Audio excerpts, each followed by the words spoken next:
How did you get to MIT?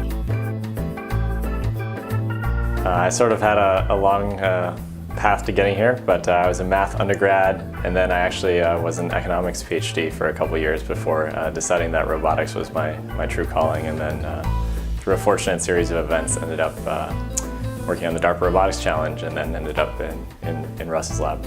I came to MIT after my PhD at Boston University. I did my PhD in robotics, and before I did robotics, I actually studied pigeons and how they fly and their dynamics of flights. And so pigeons is the way I got into robotics, by looking at the dynamics of them and then wondering what could happen if you could also control those systems.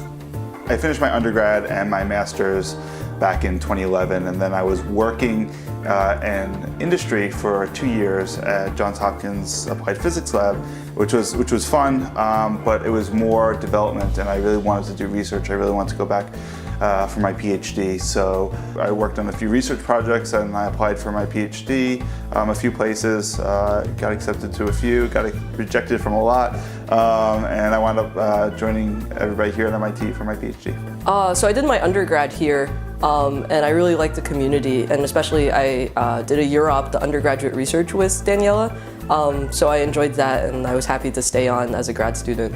I won a scholarship for my research, being one of the grand challenges in engineering, and a PhD candidate at the University of Cambridge, and this year I'm a Charles M. Best Scholar at MIT.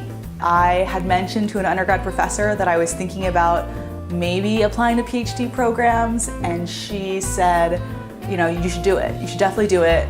You know, who cares if you get in or not, you should definitely try.